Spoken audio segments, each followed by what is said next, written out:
Hello everyone, please tell me. Which city are you listening from? What time is it there? I remember that day as if it were etched into my mind, that strange moment when the world I knew slipped away and was replaced by something unrecognizable. It was just another ordinary morning, at first one of those days where everything seemed to move in slow motion, the air outside crisp and cool, the sunlight diffusing softly through the curtains, but it didn't stay ordinary.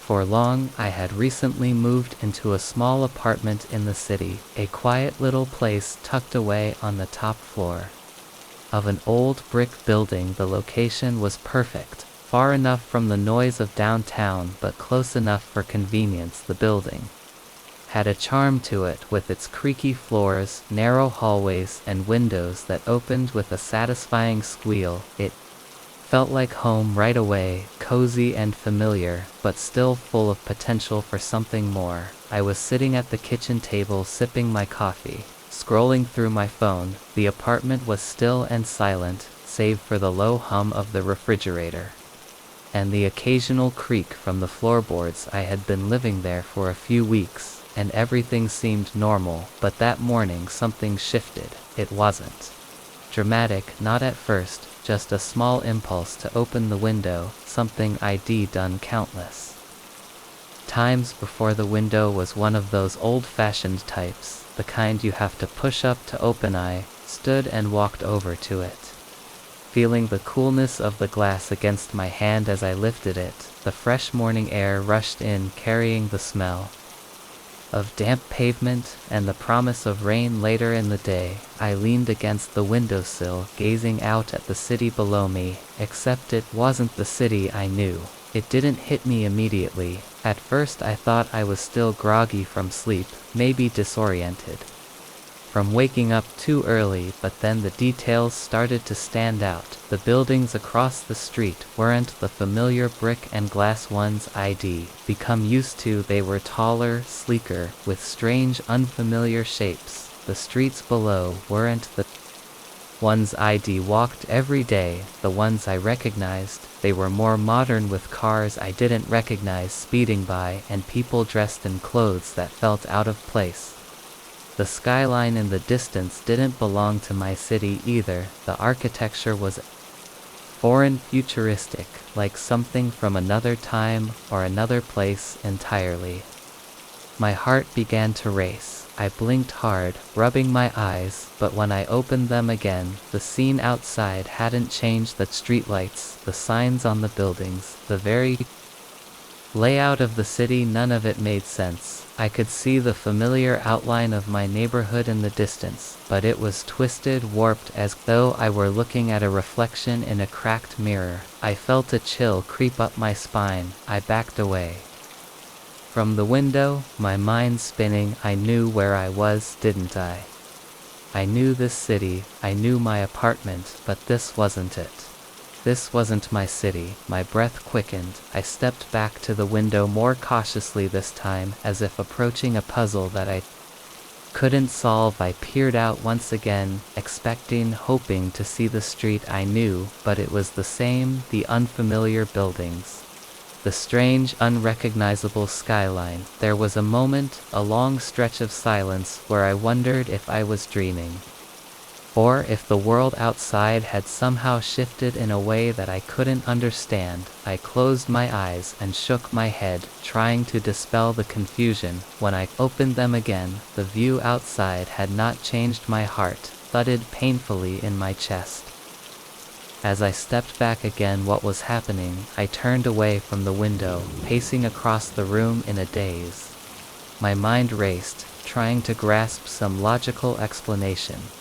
Maybe there was some sort of optical illusion happening, or perhaps I'd fallen asleep again, and was still caught in a strange dream. I needed to be sure, so I walked quickly toward the door. I was going to leave, to step outside, and confirm that the city, the one I knew, was still there. I grabbed my jacket, almost mechanically, and hurried down the narrow hallway to the stairs. I couldn't stop my hands from shaking. The building, the stairs, everything around me seemed too quiet. I needed to get out, to breathe the air outside, to see the world with my own eyes. I made my way down the stairs and opened the door. The moment I stepped outside, I felt the difference. It wasn't just the view that had changed, the very air felt wrong. The street outside, which had once been a busy avenue filled with the hum of life, was now completely different. The sidewalks were empty, the buildings strange and foreign. The cars driving by weren't the familiar makes and models I knew. They were sleek, unusual designs, like something from a sci-fi movie. I looked around, trying to find something, anything, that would reassure me, but all I saw was unfamiliarity. The architecture, the shops, the street signs, they were all in a language I couldn't read. The world around me felt distorted, warped. It was as though I had stepped into a version of my city.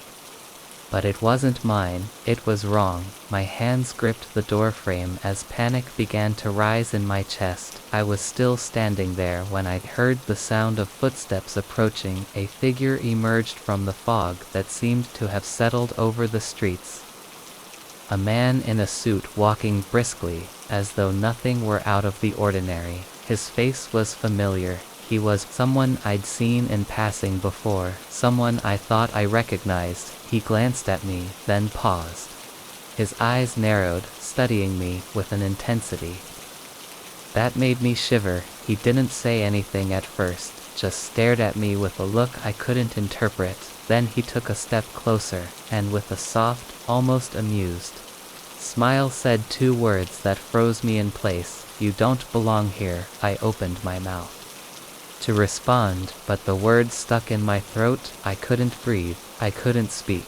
All I could do was stare at him, my mind racing, my heart thumping in my chest. I wanted to ask him what he meant, to demand an explanation for this nightmare I was trapped in, but before I could, he turned and walked away, disappearing into the fog, as though he had never been there at all. I stood there for a long time, trying to process what had just happened. Was I dreaming? Had I crossed some threshold into a parallel world, a place where everything was just slightly wrong? Or was I still in my apartment, my mind playing tricks on me?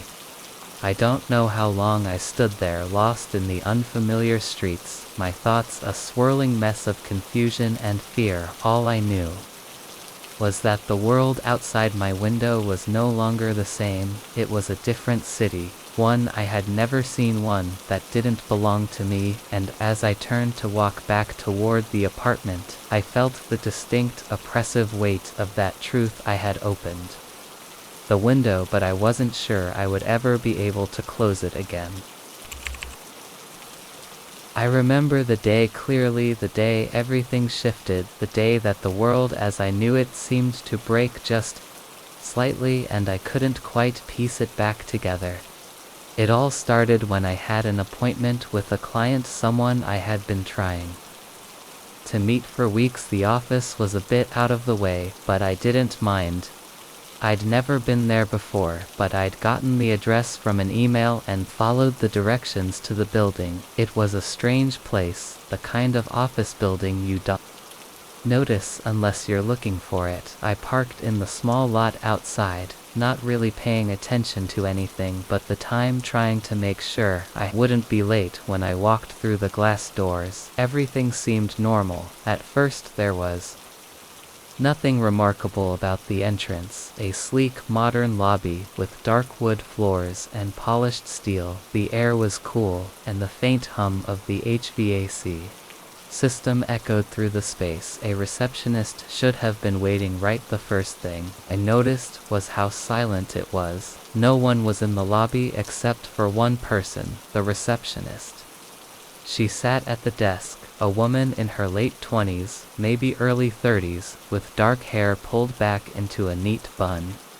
She looked calm, almost serene, and her posture was impeccable as she sat there. It was the kind of image you'd expect to see in a high-end office, efficient and poised. I approached the desk, ready to introduce myself, but as I drew closer, something about the scene unsettled me. I couldn't quite place it. It was subtle at first, just the feeling that something wasn't quite right. "Good morning," I said, trying to shake the feeling of unease. "I'm here for my appointment." She looked up at me, her expression neutral, but she didn't speak right away. She didn't even move. The silence between us grew longer, and I started to feel like I was waiting for something. I glanced around. The space around the desk was completely empty. The floor stretched out ahead of me, and there was nothing, no chairs, no plants, no walls, just a vast emptiness that felt oddly suffocating. I said, again, unsure of how to continue. "I'm here to see someone.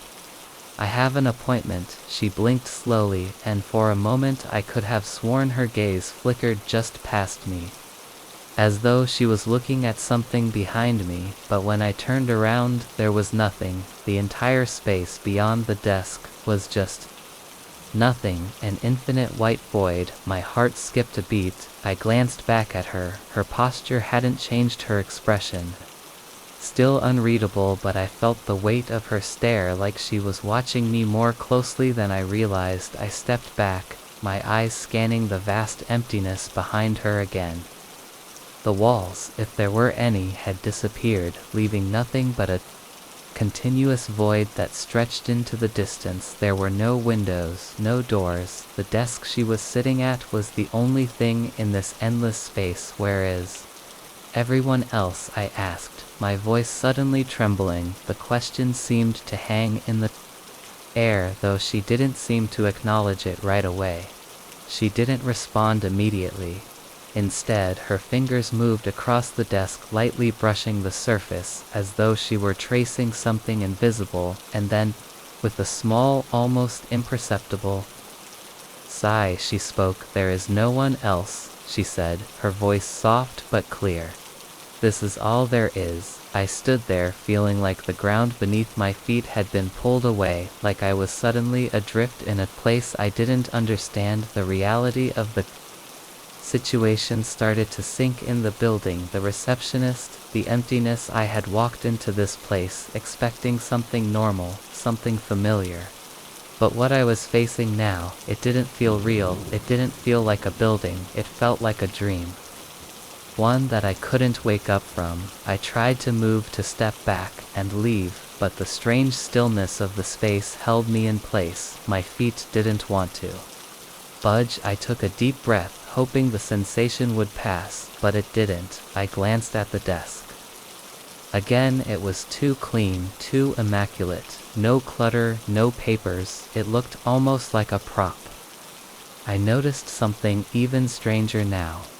The desk, despite being made of wood, seemed to shimmer faintly, as though it was a reflection on the surface of a still lake. I shook my head, trying to clear my thoughts. This wasn't real. This couldn't be real.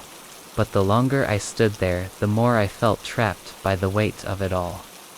"Are you okay?" I asked, my voice breaking slightly. "Where are we?" She finally looked directly at me, and for the first time her expression seemed to change. Her eyes weren't quite right. They were too deep, too still.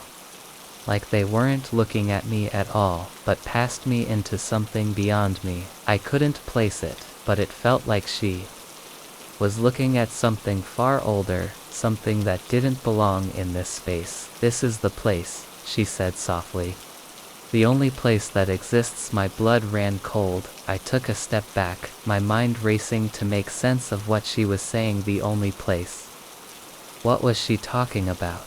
Was this some sort of joke, a hallucination before I could ask anything more? She stood up, the movement fluid and smooth, as though she were made of something more than flesh. Her gaze never wavered from mine. "You can stay," she said, "or you can leave. It's the same either way." I stumbled back toward the door, my heart hammering in my chest. The sensation of being watched, of being trapped, was suffocating. I reached for the handle and twisted it. But when I pulled the door open, all I saw was more of the empty void, the same endless nothing that stretched beyond the walls. I didn't know what happened next. I don't remember how I left, or if I even left at all. The next thing I knew, I was standing outside, back on the street. The sunlight harsh against my eyes. I looked up at the building, the familiar storefront, and I wondered for a moment if I had imagined the whole thing, but when I glanced back at the door, I could see it, the faint shimmer of the receptionist's desk through the glass, still standing there, unmoving, in the middle of nothing. I've never gone back to that street. I don't even know if that building is still there, or if it was ever there in the first place, but sometimes when I'm alone, I still hear the voice of that receptionist in my mind. The words she said to me echo in my ears. There is no one else, this is all there is, and I wonder if the building is still out there waiting for me to return, or if it's simply gone, swallowed up by the same endless void I once saw. I've always been someone who appreciates the quiet. Am not the type to seek out crowds or the hum of constant noise, so when I moved into my new apartment, a small studio tucked on the corner of a quiet street, I felt like I had found my perfect place.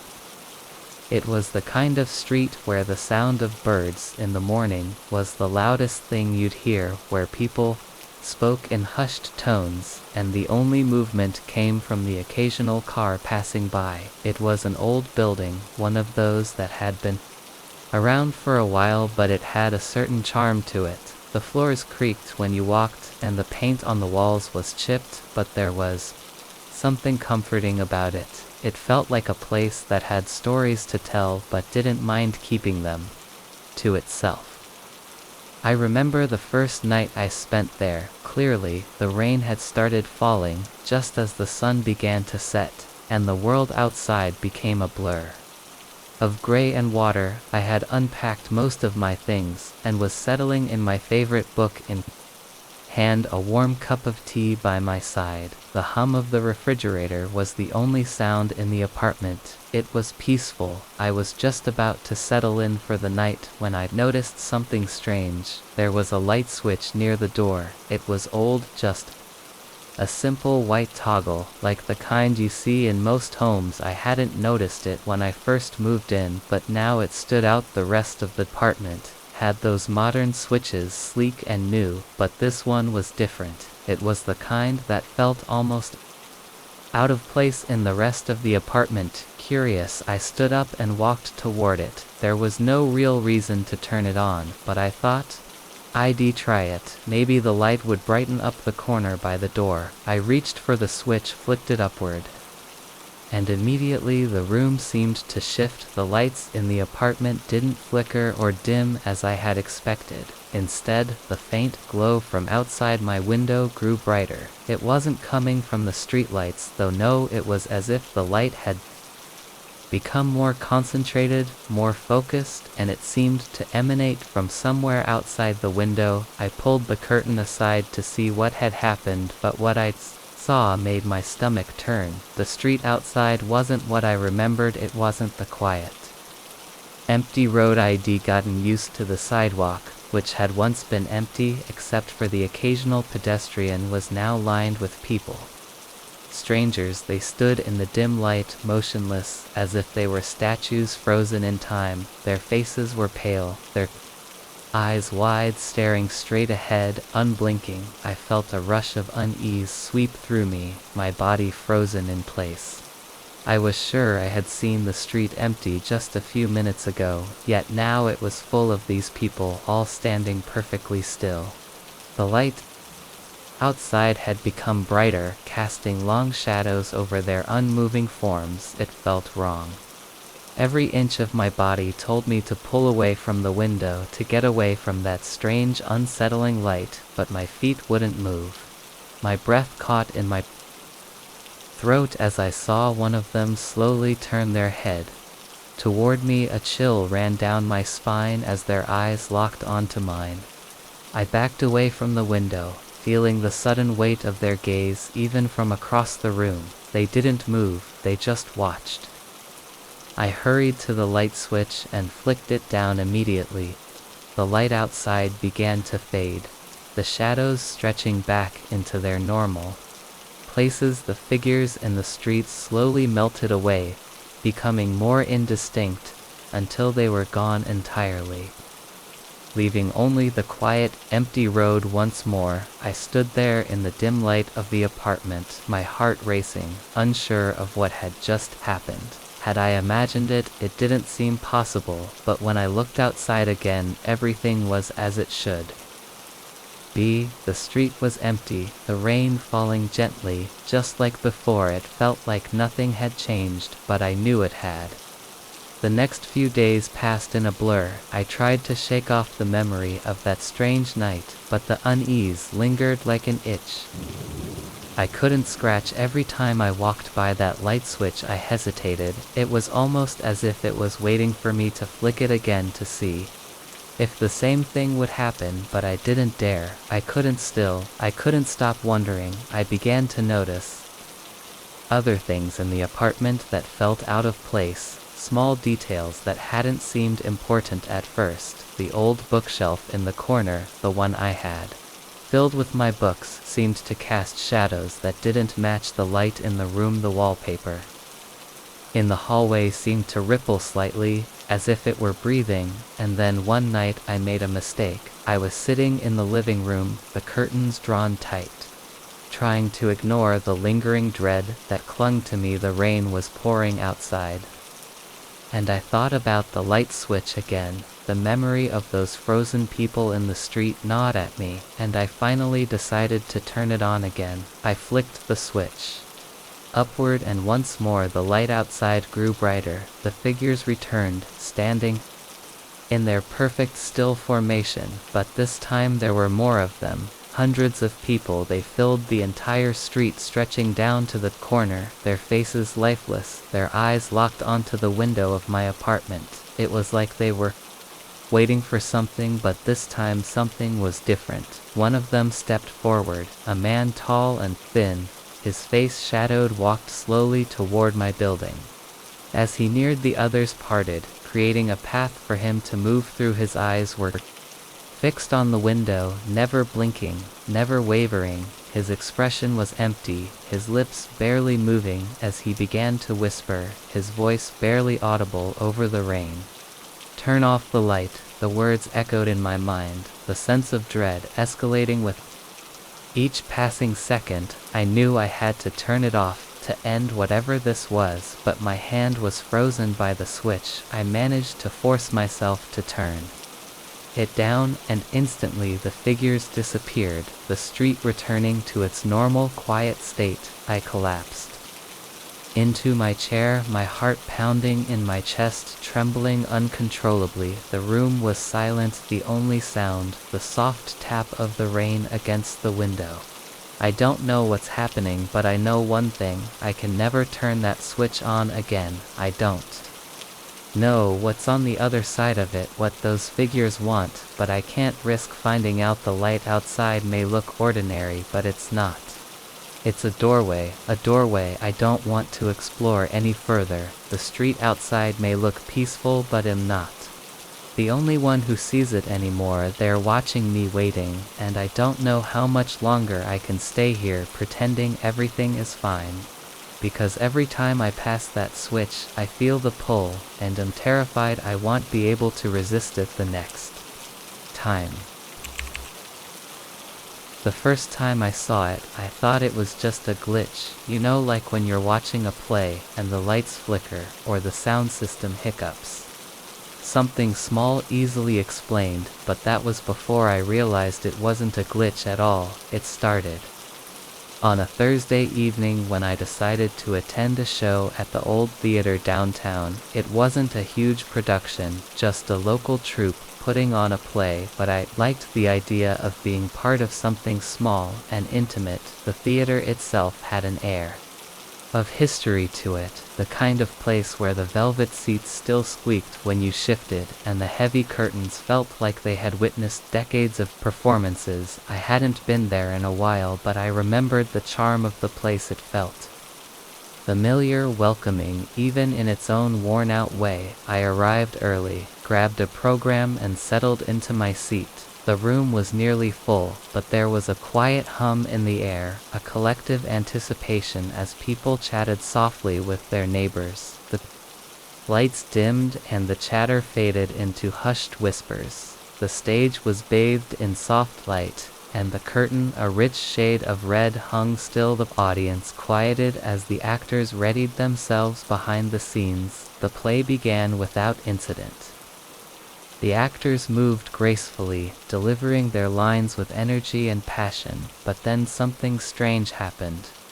About halfway through the first act, I noticed the curtain twitching slightly. It wasn't the usual stage effect. This was different. The fabric of the curtain shifted, but no one had touched it. I assumed it was just the wind from the vents, the sort of thing you learn to ignore in a building this old. Still, I couldn't shake the feeling that something was off. It was during the second act that the truly unsettling moment happened. The lights dimmed again, and the music swelled, signaling a shift in the mood of the scene. The actors on stage mid-performance froze. At first I thought it was just a paused part of the performance, an intentional moment of stillness, but as the seconds stretched into an uncomfortable minute, I began to notice details. The actress in the center, her arm outstretched as if reaching for someone, was perfectly still. Her face was frozen in a smile, but it wasn't a normal smile. It was almost too wide, too frozen in place.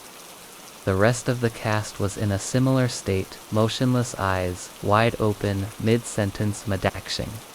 They looked like mannequins, like figures from a child's playset, untouched by time. The stage, which had been full of life just moments ago, now felt unnaturally still. Even the lights above them flickered, as if they too were uncertain about what was happening. The silence in the room grew heavy, and I felt a creeping unease crawl up my spine. At first I thought it was part of the performance, maybe some avant-garde artistic choice, a statement about time or memory.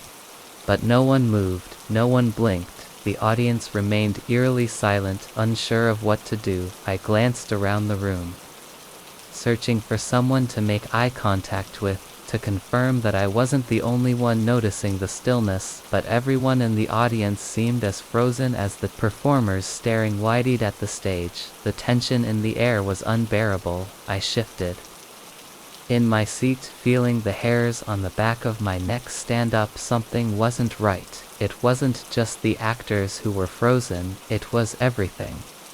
The air in the theater had become thick, oppressive. I could hear my own heartbeat in the silence thudding against my ribs. My mind raced, trying to find an explanation, a power failure, a technical malfunction. But no, the lights were still on, the music, though faint, was still playing. Yet everything on stage, everyone remained frozen. Then it happened. The curtain, which had been hanging still above them, began to rise. At first it was slow, almost imperceptible, but then it moved faster, as if something unseen was pulling it upward. The actors, or what I thought were actors, remained in place, their forms rigid, their eyes wide, their mouths frozen. In mid-speech the curtain rose higher and higher, and as it did, I could see behind it. The theater seemed to stretch on endlessly behind the stage, revealing what looked like another set, another world entirely. The stage I had been watching was no longer just a performance space. It had become a portal, a threshold into something else. Something dark behind the actors. I saw shadows, figures that didn't belong, moving just out of reach, hidden in the dim light. The space behind the curtain was not a theater anymore.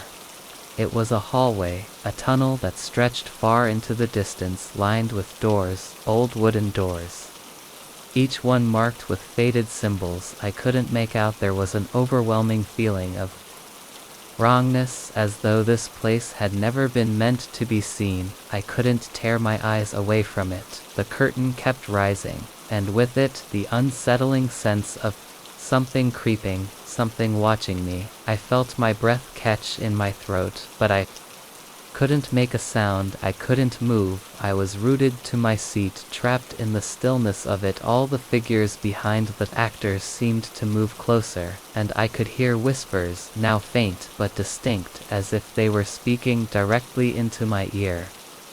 But no one else seemed to notice. The whispers grew louder, more insistent, and I realized they were calling my name. My heart skipped a beat. The whispers were my name. I glanced around the room again, desperate to make sense of what was happening. But everyone in the audience was still frozen, their faces blank, their eyes unblinking. No one was moving, no one was reacting. The curtain rose higher still, and now I could see the shadows more clearly. They were not human figures, not in any way. I could recognize they were distorted dark shapes like ink spilled across the edges of reality, blotting out the light. They were reaching toward the stage, toward the frozen actors, toward me, just as I thought I would suffocate from the weight of the silence. The curtains stopped moving, the stage went completely dark. The figures behind the curtain vanished, and the actors, still frozen, still unmoving, were gone.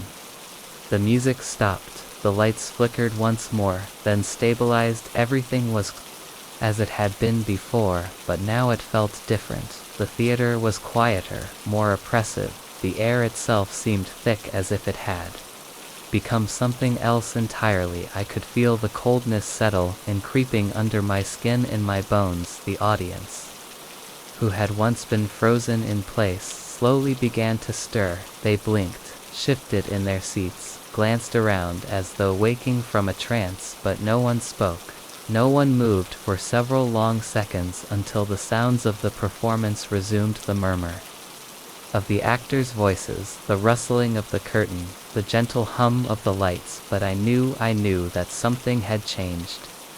I left during intermission, the discomfort gnawing at me with every step. I didn't look back. I couldn't bring myself to. The next day, I went back to the theater to inquire about the performance, to ask what had happened during the second act. The woman behind the box office just stared at me, her face blank. "There was no performance last night," she said, as if it were the most normal thing in the world. "You must have been mistaken." But I wasn't mistaken. I know what I saw, I know what I heard, and even now when I close my eyes, I can still hear the whispers. I've always prided myself on being a rational person. I don't believe in the supernatural, and I certainly don't indulge in silly superstitions. That's why, when it all started happening, I kept telling myself that there must be some logical explanation for what I was experiencing. But even now, years later, I can't find a reasonable explanation for what happened that night. It started when I moved into the old house on Elm Street. It was an old Victorian-style house, the kind that had been around for decades. The real estate agent had warned me that it was a little run down, but I wasn't bothered by it. I liked the idea of restoring something to its former glory. The house was big and spacious, with high ceilings, creaky floors, and intricate moldings. On the walls it had character, and I saw potential. It seemed like a perfect fit for me, a fresh start. I settled in quickly, spending the first few days unpacking, rearranging, and getting familiar with my new home. The house was quiet, and I liked the peace it offered, but as time went on, I began to notice small things that didn't seem to make sense at first. It was just odd sounds in the night. Nothing alarming at first, creaks and groans of an old house settling. But then one evening, as I was sitting in my living room, I heard something more distinct, a knocking. It was soft, almost gentle, coming from the wall behind the couch. I froze, thinking it was a pipe or a rat in the walls, but the sound was too deliberate. It wasn't random. Someone was knocking from inside the wall. I chalked it up to the house's age, deciding it was probably some old plumbing, or maybe even a piece of wood expanding, but the more I thought about it, the more uneasy I felt. It wasn't a natural sound. It wasn't the sort of thing you'd expect in a house that was otherwise so quiet. The next night, I heard it again, the soft knock, like someone tapping gently from within the wall. This time it was louder, more insistent. I stood up and walked over to the wall, pressing my ear against it. I felt silly, of course, but I had to know what it was. The knocking was unmistakable. And it came from deep within the wall, not just behind the drywall, but further and somewhere deeper in the structure. I spent the next few days trying to ignore it, telling myself that it was just my imagination, or perhaps some weird acoustics from the old house, but the sound continued every night. As the house settled into darkness, I would hear the knock, 3 soft taps, followed by a brief pause, then 3 more. It wasn't random, it had a rhythm to it, like it was communicating with me, and each time it came, I felt a little more unnerved. I couldn't shake the feeling that I was being watched. It was subtle at first. A flicker of movement in my peripheral vision, a door slightly ajar, when I was sure I had closed it. But then it happened one night. I was sitting in my bedroom reading, when I heard the knocking again. It came from the same wall behind me, the same steady rhythm of taps this time. I couldn't ignore it. I got up, my heart pounding, and moved toward the wall. I pressed my hand against it, the knocking continuing. With its eerie regularity, I knew I had to figure out what was causing it once and for all. I grabbed a hammer from the toolbox, determined to find the source. With a few strikes, I created a small hole in the wall. Dust and old plaster fell away, and I reached inside, expecting to find a hidden pipe or some other mundane explanation. But instead, my fingers brushed against something soft. It didn't feel like wood or metal. It felt wrong. I pulled back, startled, and then heard it. The knocking came again, but this time it was inside the hole. The sound was louder, closer. Someone was knocking from inside the wall, and the sensation of something pressing against the plaster made my skin crawl. I froze, my heart hammering in my chest. I stepped back from the hole, unsure of what to do, but then I heard a voice. It wasn't loud, but it was unmistakable. Help. The word was barely a whisper, but it was clear. The voice came from behind the wall, muffled but pleading. I stepped away from the hole, my mind racing. I felt a cold sweat break out on my forehead. There was no room behind the wall. I knew that the house was old, but not that old. There couldn't be anyone trapped in the wall. There was no room back there. No hidden space, no secret crawl space. I stood there, my mind reeling, trying to rationalize what I had just heard, but then the knocking came again, 3 taps, followed by 3 more.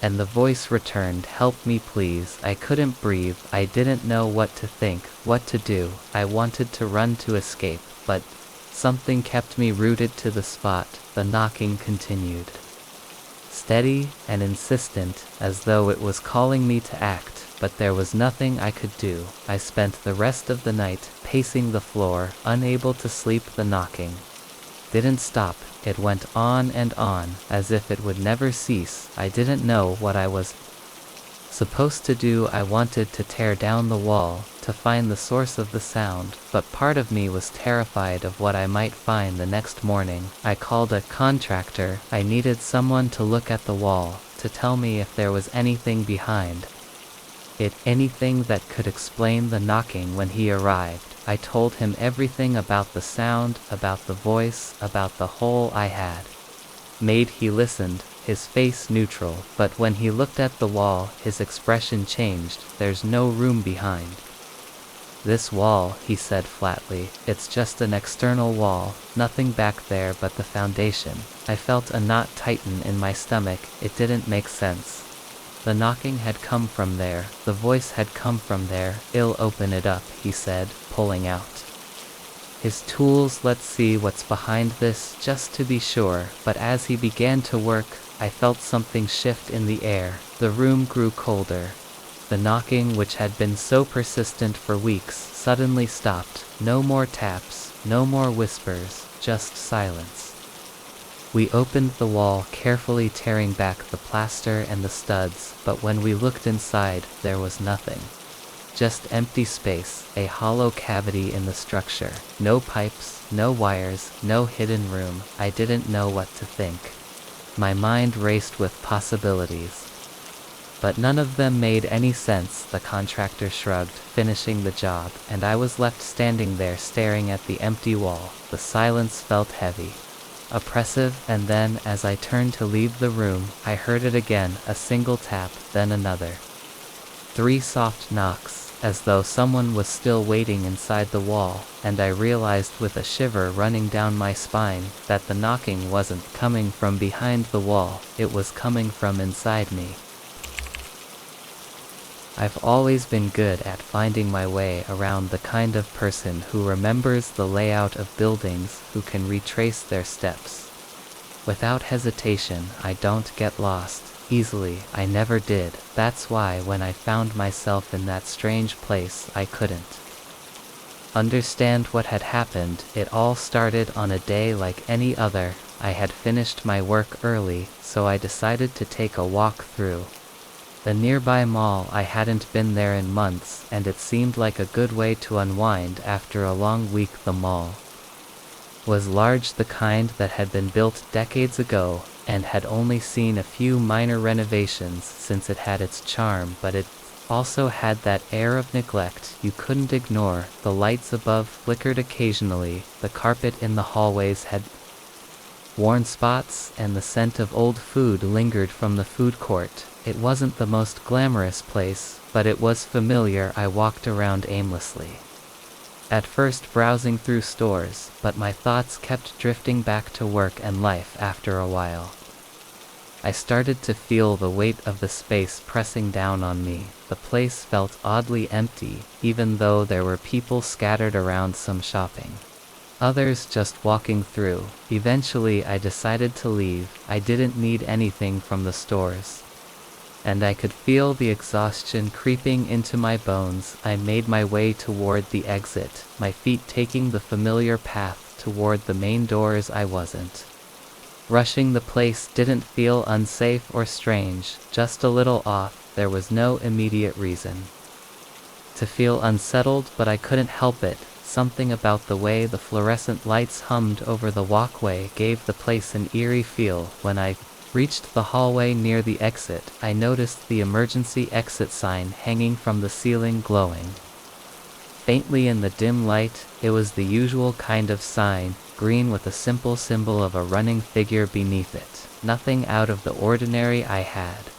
passed it hundreds of times before, but this time something about it caught my attention. I had never really looked at it closely before, but now it felt almost inviting, a gentle pull toward it. I walked toward it without thinking, almost instinctively, drawn by the soft glow. The hallway that led to the exit wasn't the same one I had come from. It felt quieter, more isolated.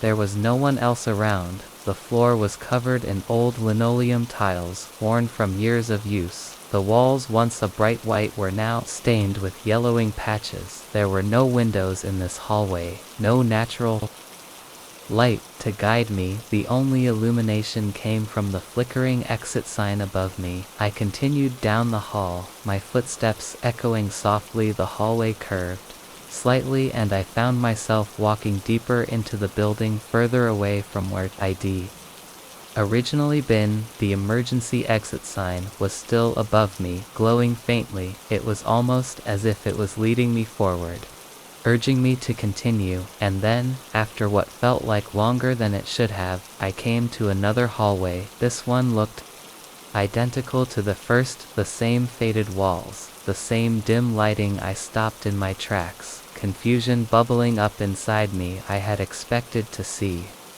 the exit door by now, the familiar push bar, the door leading to the outside world, but instead here I was standing at the entrance to another hallway. I glanced back behind me. The first hallway I had come from was no longer visible. It was as though it had disappeared, or perhaps I had imagined it altogether. I stood there for a long moment, debating whether I should turn back or continue. The exit sign was still glowing faintly above, but this hallway didn't feel like it was leading me out. It felt like it was leading me deeper into the building, but deeper into what I stepped into the new hallway. My heart pounding in my chest. The air around me seemed thick, like the walls were pressing in closer. There was an odd stillness, as if the building itself was holding its breath. I didn't hear any footsteps behind me, nor did I hear anyone ahead of me. I felt utterly alone. This hallway was even quieter than the last. The fluorescent lights buzzed faintly above me, but the walls were still silent. The linoleum floor creaked under my feet, and I couldn't shake the feeling that the building was somehow shifting around me. The hallway curved again, and I walked without thinking, my feet moving of their own accord. I wanted to turn around to go back, but it felt like something or someone was pulling me forward. I tried to focus on the exit sign, trying to remind myself that it would lead me out of the building, but as I walked it seemed further and further away, like it was never quite in front of me. The glow of the sign dimmed, flickering intermittently. I glanced over my shoulder, half expecting to see someone following me, but there was nothing, just the empty, silent hall. As I reached the end of the second hallway, I found myself standing in front of another door. It wasn't the exit, it was a simple door, unmarked and plain. The knob was cold under my hand as I twisted it, and the door creaked open slowly behind it. I saw nothing but darkness. I stepped back, heart racing.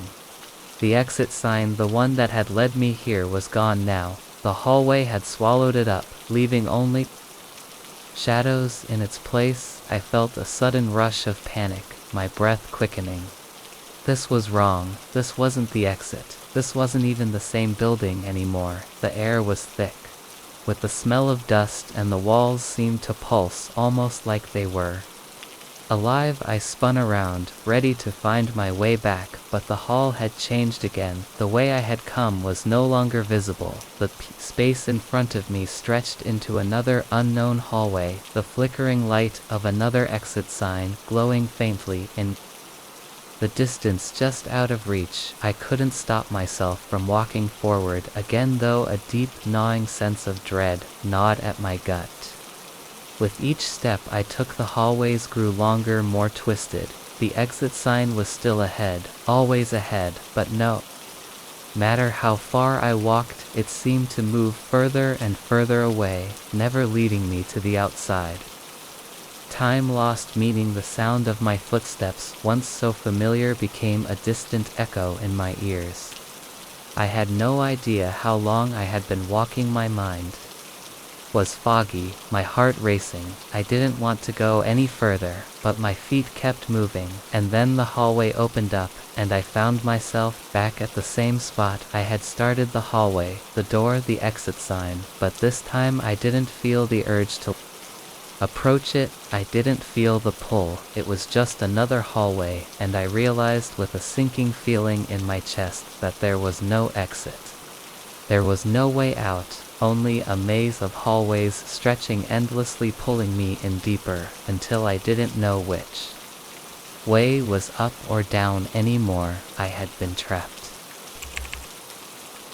I've always been a creature of habit, the kind of person who sticks to a routine, who prefers the familiar over the unknown. So when I moved into the apartment building on the edge of town, I didn't expect much to change in my life. It was an old building with creaking floors and ancient elevator shafts, but it had its charm, the kind of place that felt like it had history, and I liked that the building had stood for decades, and it seemed to carry a certain weight with it, an unspoken memory of all the lives that had come and gone within its walls. But there was one thing I hadn't anticipated: the strange things that would begin to happen once I'd settled in. It started one evening when I decided to take the elevator up to my apartment after a long day at work. I was tired, the kind of tired where all I wanted was to get home and sink into the couch with a cup of tea. The elevator was the kind that had been around for years, old-fashioned buttons that glowed faintly, the metal door that slid open with a smooth she sound. Even though I'm sure it was on the verge of giving out, I pressed the button. For the fourth floor, my eyes half-lidded, my thoughts scattered as I waited for the doors to close. The elevator moved slowly, as always. I wasn't paying much attention to the sounds around me, just the rhythmic hum of the cables and the occasional squeak of the gears. The building had its quirks, and I was used to them by now, but then something strange happened. The elevator jolted. Just a little, like it had hit an unexpected bump in the floor. I thought nothing of it. The elevator had always been a bit temperamental. But when it stopped, it was different. Instead of the usual soft ding signaling that I had arrived at my floor, the elevator remained motionless, suspended between levels. The light above flickered for a moment, then steadied. I frowned, pressing the button for my floor again, but nothing happened. The elevator didn't budge. I pressed the emergency button, no response. I didn't panic right away. I'd been in elevators before that got stuck, and I knew it was just a matter of time before someone would come to fix it. I leaned against the wall and sighed, checking my watch. It hadn't been more than 5 minutes, but it felt longer in the dim, quiet space. And then, unexpectedly, the doors dinged open. At first I was relieved. I stepped forward, ready to exit, but when I looked outside, I felt my heart skip a beat. The hallway in front of me was nothing like the one I was familiar with. The floor was wooden, old and creaky, and the walls were covered in peeling wallpaper that was so faded it looked like it had been untouched.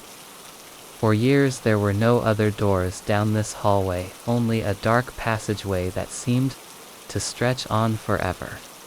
A small dim light at the far end flickered weakly, but the rest of the hallway was swallowed in shadows. Confused, I stepped out of the elevator and into the strange hallway. My mind raced with questions. What floor was this? How had the elevator taken me to this place? Was it a mistake? I turned around to look at the elevator, expecting to see the familiar buttons of the building's floors, but instead all I saw was a solid wooden door where the elevator should have been. There were no buttons, no metal walls, just the wooden door that looked like it belonged to some other time. The elevator doors had vanished entirely. A cold chill ran down my spine, and I felt a shiver creep up my neck.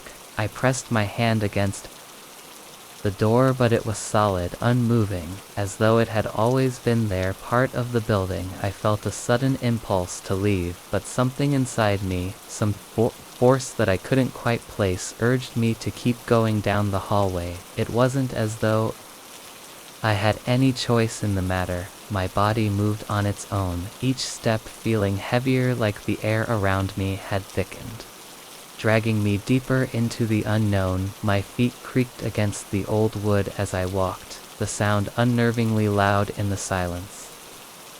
The hallway seemed to stretch on forever, the shadows growing darker the further I went. The walls were lined with old dusty portraits, their faces too obscured to make out. The light at the end flickered again, casting eerie shadows along the floor. And that's when I saw it. At the very end of the hallway there was a door. It stood alone in the darkness, slightly ajar.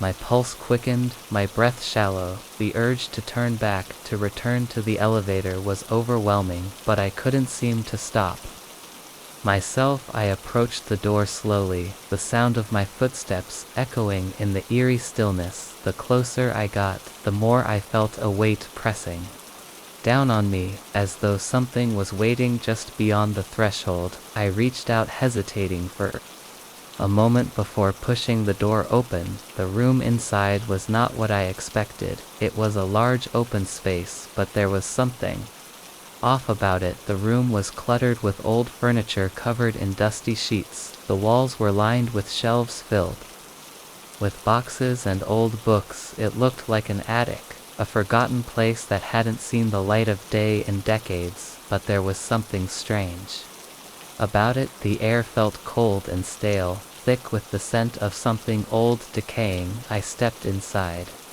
looking around, and that's when I saw it. A full-length mirror stood in the far corner of the room, its surface dusty, but still reflecting the dim light from the hallway. As I approached it, I caught a glimpse of my reflection, but it wasn't quite right.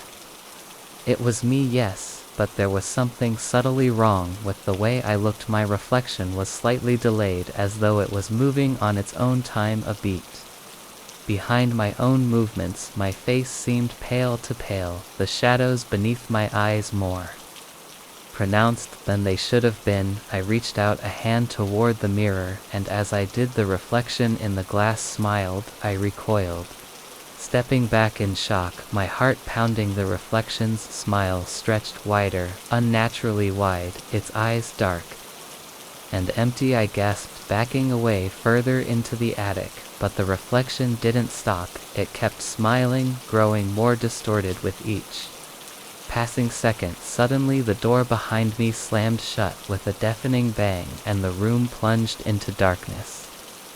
My breath hitched in my throat as I fumbled for my phone, but the screen remained black. The only light was the dim glow of the mirror, the only source of reality in a room that felt like it was slipping away from me. I tried to scream, but no sound came out. I was trapped alone in a room that shouldn't have existed. I don't remember much. After that, everything blurred together. The sound of my heart racing, the dark emptiness closing in around me, the feeling of something watching, something waiting. The next thing I knew, I was back in the elevator. The doors were open, and it was as if nothing had happened. I stared at the floor, numbers blinking in confusion. I pressed the button for my floor again, my mind reeling, but this time, the elevator took me to the correct floor. When the doors opened, I stepped out, the familiar hallway greeting me. The world was back to normal, but I couldn't shake the feeling that something was wrong. The air still felt thick, and every time I passed the elevator, I couldn't help but glance nervously over my shoulder, wondering if the attic would reappear, if the reflection would find its way back. But I never went back to that floor, and yet every time I enter that building, the elevator feels heavier, as if it knows I've seen something that I was never meant to see. And sometimes, just sometimes, I hear the soft creak of old wood beneath my feet, a whisper of the attic waiting just behind the walls. I had just moved into the building a few weeks ago, and so far I hadn't had the chance to get to know many of the neighbors. It wasn't a bad building, but it was old. The creaky floors, the faint smell of dust in the hallways, and the soft murmur of the pipes when the water ran, they all gave the place a sense of quiet, almost forgotten history. I didn't mind it though. It felt like home in a way, the kind of place where you could retreat into your own thoughts and be left undisturbed. It was on one of those evenings, as I was making my way upstairs, that I first saw her. I was coming back from work, the weight of the day still pressing against my shoulders. I didn't expect anyone to be around, so I was surprised when I saw her. She was just ahead of me, climbing the stairs. I hadn't seen her before, but I didn't think much of it. It was a building with many tenants. After all, I had only lived there for a few weeks, and there were plenty of people I hadn't met yet. She was moving slowly, each step deliberate, as though she was taking her time. Her hair was dark, pulled back into a loose ponytail.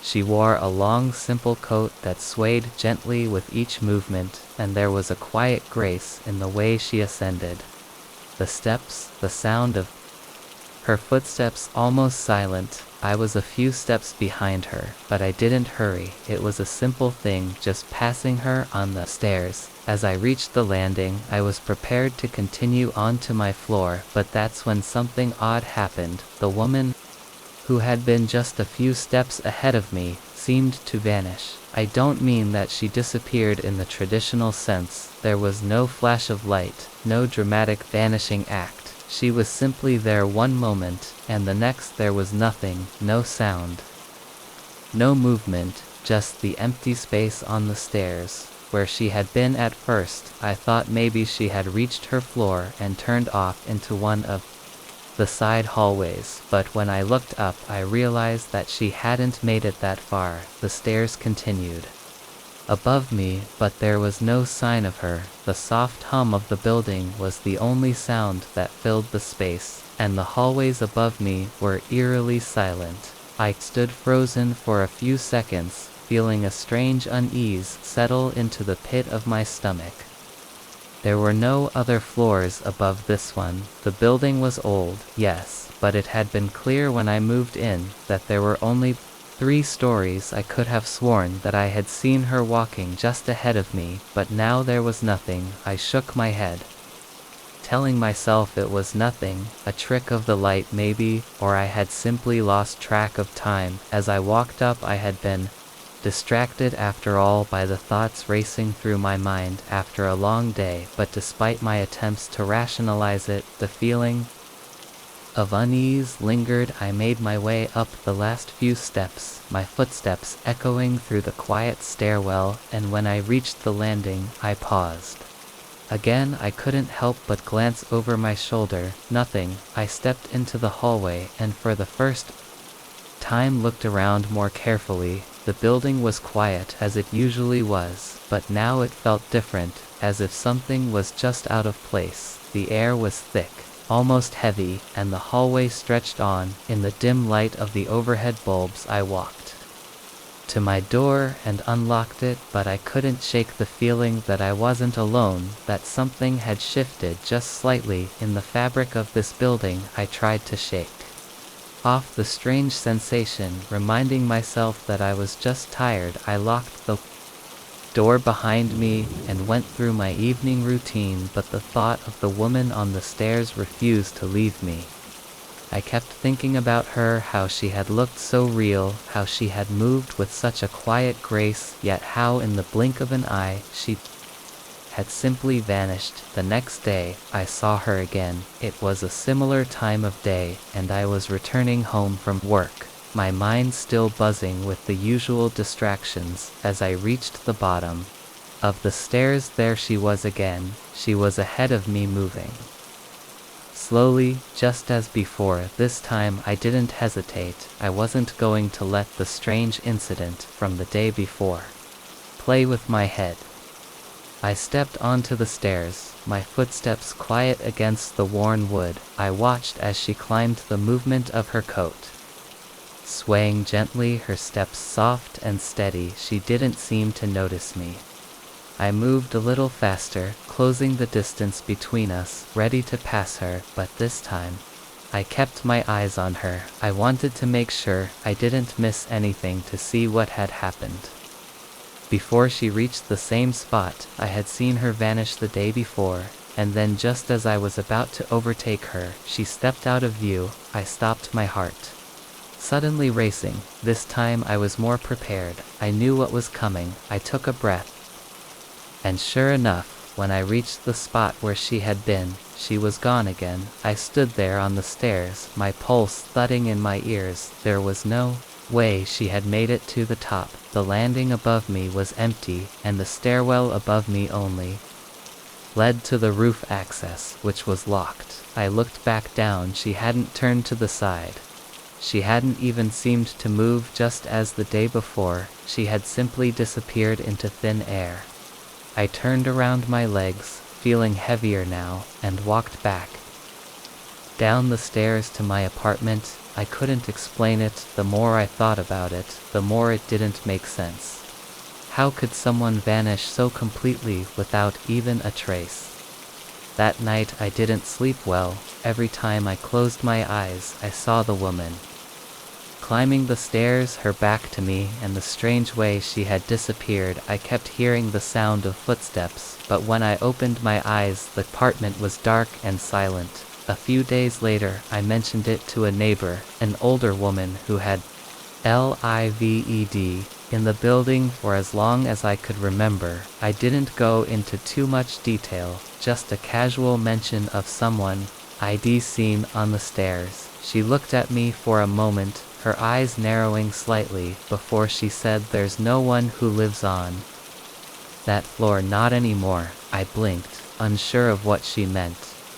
"What do you mean there used to be someone?" she said slowly, "but they left a long time ago. Nobody's ever moved in since that floor's been empty for as long as I can remember." I felt a cold chill run down my spine. The woman on the stairs, the one I had seen twice now, had never existed, at least not in the way I thought she had. She was a ghost, a memory, something that lingered in the space between time. I never saw her again after that, but sometimes when I walk past the stairwell, I hear footsteps above me. Slow, soft, like someone climbing, but never quite reaching the top. It started as a typical day, at least I thought it was. I had been juggling a busy week at work, but that morning I had promised myself a break. I walked into the building, taking in the familiar scent of aged wood, and the low hum of fluorescent lights.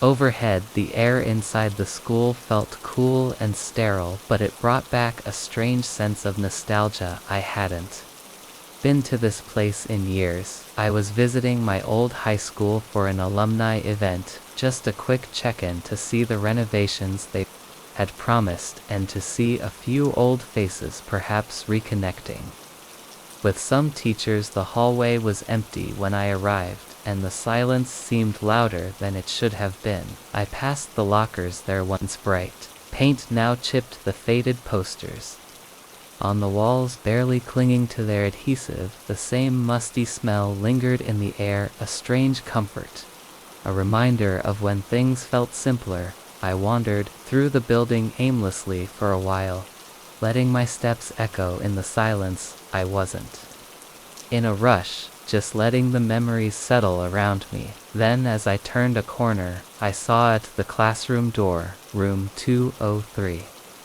I paused in front of it, unsure why it felt significant. It was the same room where I had spent so many hours as a student. I could almost hear the laughter, the chatter, the sound of pencils scraping against paper, the hum of the projector flickering in the corner. I hadn't planned to go in, but something inside nudged me toward it. Maybe it was the curiosity of seeing how everything had changed, or perhaps it was the strange pull of nostalgia that kept calling me back. I twisted the handle and pushed the door open. The room was exactly as I remembered it. The same rows of desks, the same faded posters on the walls, the worn-out carpet underfoot, but there was one thing I didn't expect. The students, they were sitting in their usual places, hunched over notebooks, quietly scribbling away. But as I scanned the room, my heart skipped a beat. They looked exactly like me, each and every one of them had my face, my features, the same dark brown eyes, the same slightly crooked nose, the same shape of my jawline. They all sat there in perfect unison, writing, but none of them looked up at me. They were eerily still, as though they were part of some strange, unsettling tableau. I stood in the doorway for what felt like an eternity, my breath caught in my chest. I didn't move. I didn't know what to do. The silence in the room stretched on, and I began to wonder if I had somehow entered some alternate reality, some twisted version of my own past. I thought about turning back, leaving the room before I lost my nerve, but something held me in place. The curiosity was too strong. I stepped into the room, my shoes making soft thuds on the carpet. My footsteps were louder than I expected, almost as though they were being amplified in the thick silence. None of the students reacted, not a single one looked up at me. Even though I was standing there, standing among them, I could feel their gazes on me, but it wasn't as though they were looking at me. It was more like they were staring through me, as if they were seeing something I couldn't. Understand, I felt a strange compulsion to sit down. I don't know why, but my body moved on its own, almost as though it was compelled by some invisible force. I took a seat in an empty desk in the front row. The desk was familiar. The smooth wood polished by years of use. It felt like nothing had changed. The sound of my pen scratching against the paper broke the silence for a brief moment, but the students remained motionless, unblinking, absorbed in their own writing. I couldn't understand why, but I was overcome with the need to look at their work. I leaned over the desk and glanced down at one of their notebooks. The handwriting was mine. It wasn't an imitation. It was my exact handwriting, the way I used to write when I was their age. It felt wrong, like a reflection of myself I couldn't quite grasp. Suddenly, I felt a chill run through me, and I sat back in my chair, staring at the students around me. Every single one of them was writing exactly the same thing. The words on their paper were the same as mine. I looked over to the student closest to me. No, I looked at myself. It was me, but younger, writing the same words I had written in my own notebook when I was in high school. The world around me felt like it was closing in, as though the room itself was compressing. The air felt heavier. The walls seemed to inch closer. I turned my head, and I saw that every student, every version of myself, was now staring at me. The gaze wasn't one of recognition. It wasn't one of curiosity. It was cold, hollow. I opened my mouth to say something, but no sound came out. My throat was tight, and my lips felt dry. Panic began to rise in me as I looked from face to face, each one a reflection of myself. Their expressions were vacant, their eyes dull and distant, as if they were waiting for something, waiting for me to do something. But I couldn't move, I couldn't breathe. It was as if I was being held in place by an invisible force. I quickly stood up, my legs trembling. The room began to feel smaller, tighter, and the air grew thick with an oppressive weight. I tried to walk towards the door, but my feet felt glued to the floor. Each step I took felt like I was fighting against a tide pulling me back. Finally, with a surge of effort, I pushed myself forward and reached the door. I grabbed the handle, but as I turned it, I realized that the door didn't open. I twisted and twisted, but it wouldn't budge. I glanced back, heart pounding, and saw all the students, all the versions of me now standing. They had risen from their seats, and their faces were blank, staring directly at me. I couldn't move, I couldn't breathe. The room felt impossibly small now, like it was swallowing me whole. And then one of them, the version of me sitting closest to the door, spoke. It wasn't a word, it wasn't even a sentence. It was just a quiet, echoing whisper that seemed to vibrate through the room. "You're one of us now." The words sank into me like cold water. I couldn't tell if I was dreaming or if I was trapped in some version of reality. I couldn't escape. I pressed my back against the door, trembling, feeling the weight of every pair of eyes on me, and yet, despite my best efforts, despite every instinct telling me to run, I felt like I was already too late. There was no way out. I was already part of this strange, twisted classroom. The door still wouldn't open, and that's when I realized I had never left. The rain had been pouring all evening, tapping against the windows like a quiet, persistent drumbeat. I had just finished a long day at work, the kind of day that leaves you drained with just enough energy to get home and collapse onto the couch. The thought of a warm meal and a few hours of quiet was all I needed. The apartment building I lived in wasn't much, but it had a certain charm to it. The faded brick walls, the old creaky elevator that rarely worked properly, the way the lights flickered. Sometimes it was a building with character, or perhaps more accurately, it was a building with history. As I approached The door to my apartment. I noticed something odd. The hallway was unusually quiet, even for a place as old as this. No sounds from the neighbors, no distant chatter, no footsteps echoing through the walls. Just silence, deep and thick. I shrugged it off, fishing out my keys from my bag. My hand trembled slightly as I slid the key into the lock, but it wasn't because I was nervous.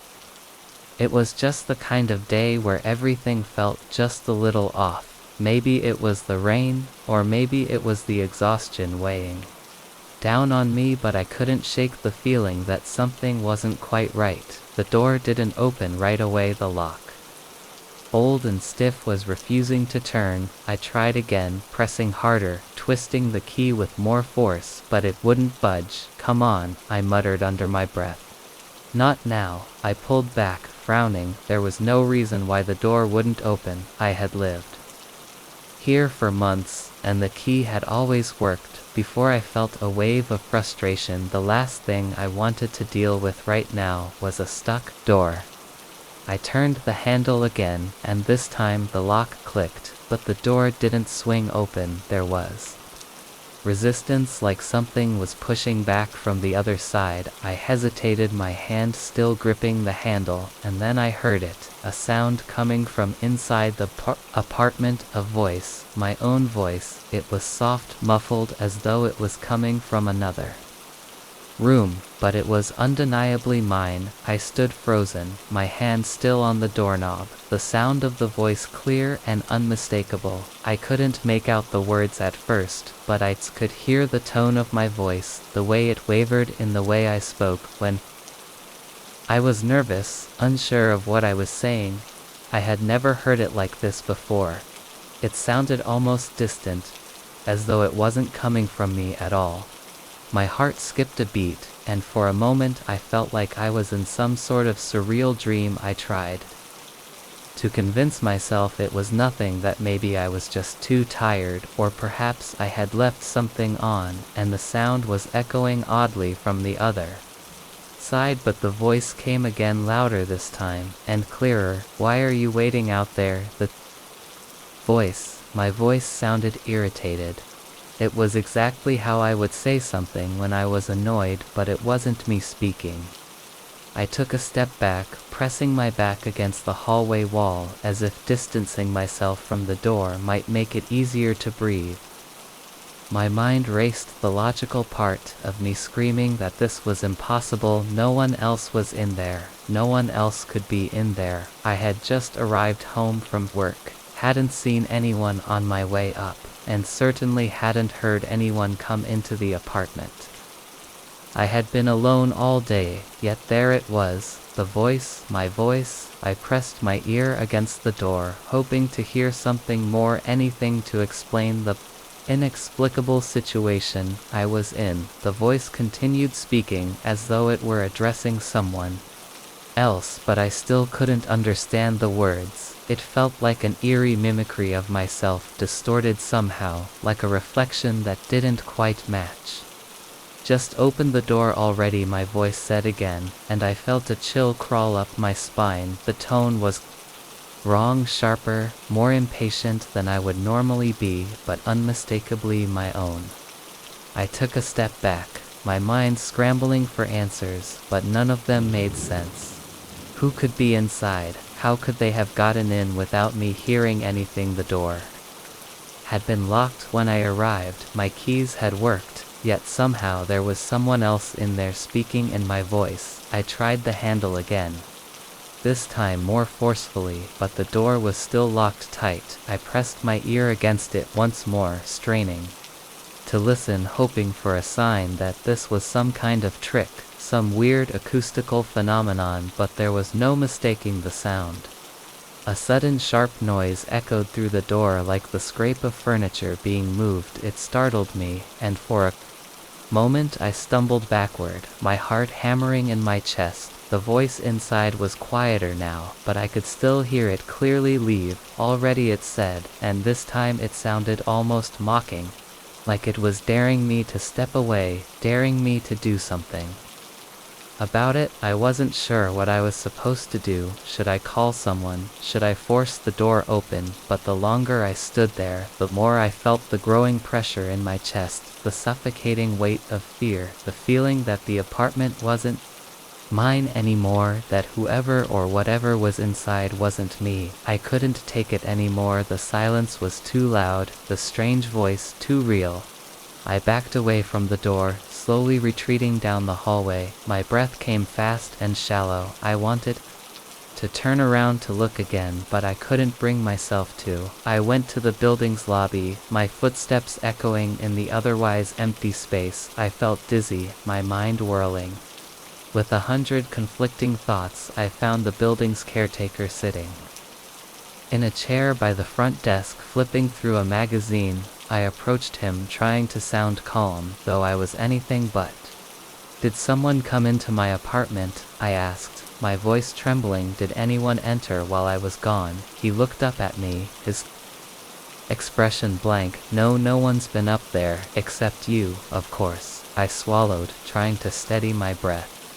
"You're sure no one else is in there?" "Like I said," he replied slowly, with a hint of confusion in his voice. "No one's been here but you." Why I didn't answer him, I couldn't. My mind was still reeling. The voice that had been inside, calling to me, mocking me. I didn't know what to believe anymore. I stood there for a while, staring at the front desk, my thoughts tangled in knots, but one thing was clear: I couldn't go back up there. Not yet, not until I figured out what was happening. Eventually I gathered enough courage to return to the hallway. The door to my apartment was still locked, just as it had been when I first arrived, but this time when I placed my hand on the doorknob, I didn't hear anything. No voice, no movement, only silence.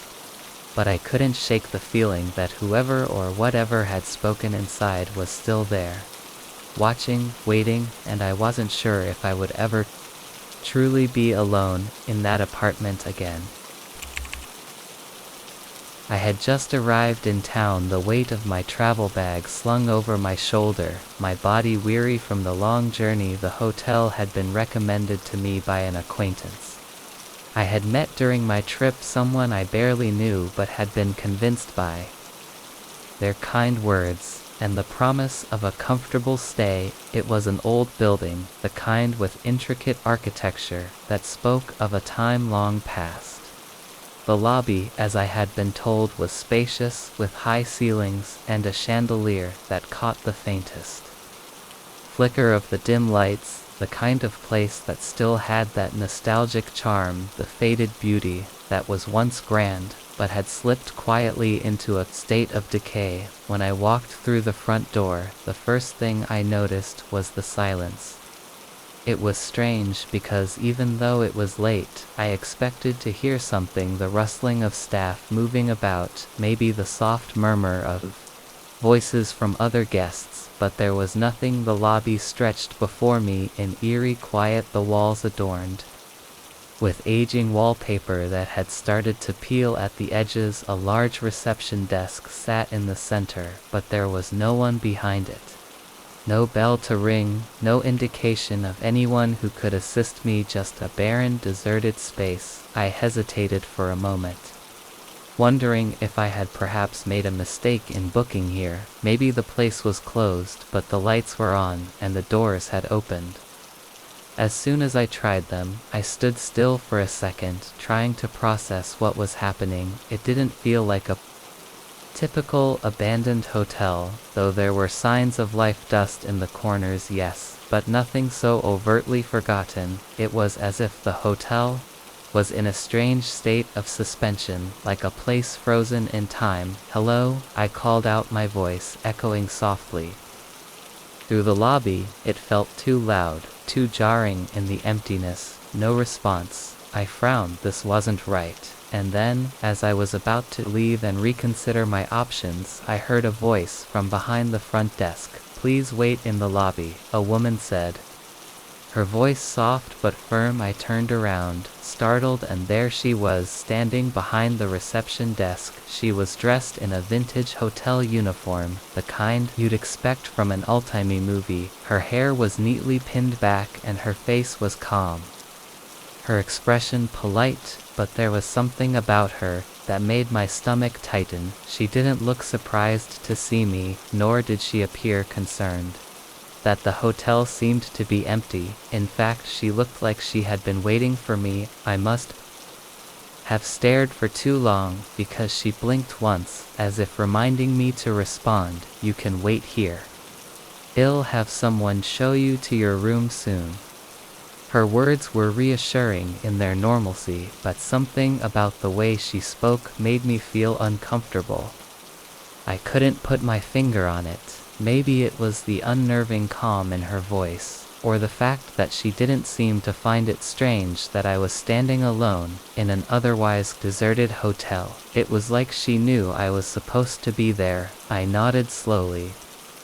Too tired to argue. "Okay, thanks." I took a seat in one of the armchairs in the lobby. The plush fabric was worn, the color faded, but it was comfortable enough.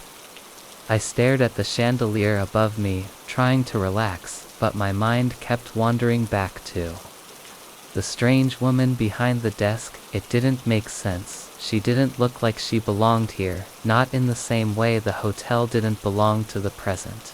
She belonged in the past, a piece of history that had somehow been misplaced. The lobby was unnervingly quiet, the kind of silence that presses in around you, heavy and suffocating. There was no sound of movement, no shift of footsteps, no voices, no hum of a distant conversation, just the oppressive stillness. I pulled out my phone, hoping to check the time, maybe distract myself from the growing sense of unease. But as I did, I noticed something odd. The phone had no signal. It had been fine just moments ago, yet now it was as if I had stepped into a dead zone where the modern world didn't quite reach. I glanced around the room again, feeling like I was being watched, though no one else was present. The walls seemed to close in slowly, the air growing heavy with each passing second. The silence was almost too loud now. My heart began to race. As I tried to push the thought away, there was nothing to worry about. I just needed to rest, get some sleep, and in the morning everything would feel normal again. But the longer I sat there, the more the unsettling feeling grew. It wasn't just the silence that was unnerving, it was the feeling that something was out of place, something I couldn't see but could feel in the pit of my stomach. Minutes passed, maybe more, but the woman behind the desk never moved. I wondered if she was even real, or if I had imagined her presence. I stood up slowly and walked over to the front desk. She was still there, standing silently, her eyes fixed on me, though she hadn't made a sound. "Excuse me," I began, my voice shaky. "I haven't seen anyone else in the hotel." "Is there anyone else here? Are there any other guests?" She didn't answer right away. She simply nodded, as if acknowledging my question, but there was something in her eyes, something distant, almost sad. "They are all waiting for you," she said quietly, her voice barely above a whisper. I froze, my breath catching in my throat. "What do you mean?" Her eyes shifted almost imperceptibly toward the grand staircase that loomed at the far side of the lobby, its upper floors hidden in shadow. "They've all been waiting for you." My heart began to race again, but this time with a wave of fear I couldn't suppress.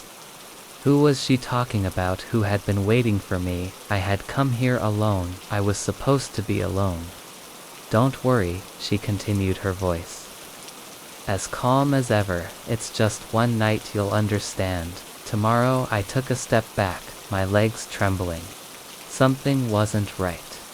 I needed to leave. I didn't care about the room or the promise of a comfortable bed. I needed to get out, to find a way back to the real world. I turned to the door, but just as I reached for the handle, I heard her voice again, sharper. "Now you can't leave," she said. The door is closed. I spun around, my breath caught in my throat. The door, the one I had come in through it, was still there, but now it was completely shut, not just closed, but locked. I hadn't heard anyone lock it. I hadn't seen anyone leave. I backed away, panic rising in my chest. What is this? What's happening? She simply looked at me, that same placid expression on her face. You're staying here tonight, you'll understand by morning. My heart pounded in my ears, and for a long moment, I stood there staring at her, unable to move. The lobby felt darker now, the shadows stretching across the room as if they were alive, creeping toward me. I didn't know what to do or where to go, but I knew deep down that I couldn't leave. Not yet, not until I understood, and so I waited. In the empty lobby of a hotel that seemed abandoned by time itself, surrounded by the silence that pressed in on me like a suffocating weight. I didn't sleep that night, but somewhere in the dark corners of the hotel, I could feel eyes watching. Waiting. The woman behind the desk had said you'll understand tomorrow, but deep down, I was terrified of what that understanding might be. It was supposed to be just another quiet afternoon at the library. I had gone in to do some reading, hoping to escape the chaos of everyday life, if only for a few hours. The library was the kind of place where you could lose yourself in the hum of silence, where the world outside felt far away, almost like a distant dream. The thick smell of old books and wood always grounded me, reminding me that time slowed here, that there was a certain peace in the pages of forgotten stories and half-remembered facts. I had wandered through the aisles, my fingers grazing the spines of books I had read years ago. I didn't have a particular book in mind. I was simply browsing, letting the sense of nostalgia and the quiet serenity of the library fill me. But then something caught my eye, a door tucked between two rows of shelves. It wasn't part of the regular layout of the library. I was sure I had never seen it before. At first, I thought it was a janitor's closet or some sort of storage space, but as I got closer, I realized it was different. The door was heavy, old, and weathered, as though it had been there for decades, maybe even centuries. The brass handle was polished with use, yet the door itself seemed oddly untouched by time. It was a door I was certain had never been there the last time I visited. It didn't belong in a library, and it felt out of place, like it was a forgotten part of something that had long been hidden. I stood in front of it for a moment, hesitant. A strange curiosity tugged at me, urging me to open it. My mind raced with questions. Was it a secret passage? Was it locked? Should I even be opening it? But before I could stop myself, my hand was already reaching for the handle. The cold metal sent a slight shiver up my spine as I twisted it, and the door creaked open. What lay beyond was not what I had expected. Instead of a small dark storage room, there was a street. A bustling narrow street with cobblestone roads and old brick buildings lining both sides. It looked nothing like the library or the world outside. The air felt different, too thick and heavy, as though it was charged with something I couldn't place. It wasn't the kind of street I could easily describe, because it didn't belong to any time period or a place I recognized. It was as if the street had come from an entirely different world, one I had never seen before. I stood there frozen for what seemed like an eternity, trying to make sense of it. The street stretched ahead, winding gently as it disappeared into the distance. The buildings were old, their facades covered with ivy, and the windows looked out onto the cobblestone with a strange sort of emptiness. The sound of footsteps echoed softly in the distance, though there was no one in sight. The sky above was clouded, a dull gray hue that made the world feel muted, trapped in some limbo. I stepped forward, my legs moving almost on their own, as though drawn by some invisible force.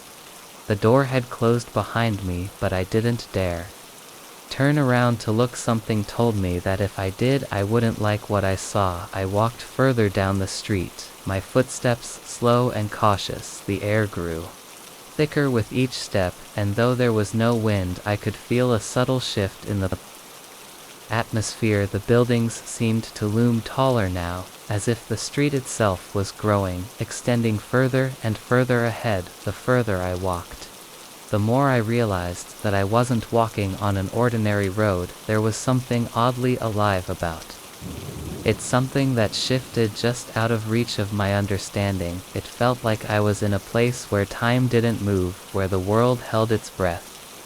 I passed what looked like shops, but the signs above the doors were written in a language I couldn't read. The letters flowing in curving lines, too fluid to be anything I recognized. I couldn't see anyone yet. I knew I wasn't alone. I could feel the presence of something just beyond my vision. It was as if the street itself was waiting for me to understand. Something to notice. Something that I hadn't yet. The sound of footsteps came again, closer this time, but when I turned, there was no one there. The street remained empty, save for the occasional flicker of movement in the corner of my eyeshadows darting behind windows, a slight shift in the cobblestones, but nothing tangible. It was when I reached the end of the street that I felt it, that feeling that something was terribly wrong. The road didn't simply end in a regular way, instead it dissolved into an empty space, as if the world simply dropped off into nothingness. The buildings along the street, once solid and grounded, now appeared to be phasing in and out, their edges blurry and undefined. It was as if the entire street was unraveling, slowly fading back into the nothingness from which it had emerged. I turned to go back, but the street had changed. The buildings had shifted slightly. The door I had come through now, nowhere in sight. The path before me stretched out, unrecognizable. I had no idea how long I had been walking. Time felt warped, like I had been in this strange place for hours, or maybe days, though the sky had not shifted once. A chill swept through me. The street felt suffocating, pressing in on me, and suddenly I felt the urge to leave. I had to leave, but the door, that door I had opened, was gone.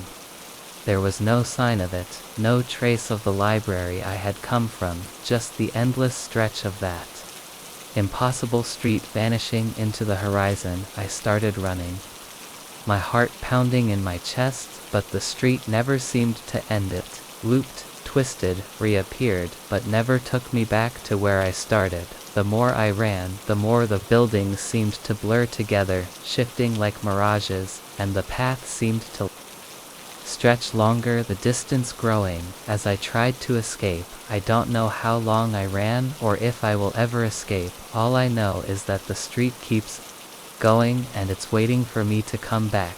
The door is still there somewhere, I just have to find it again.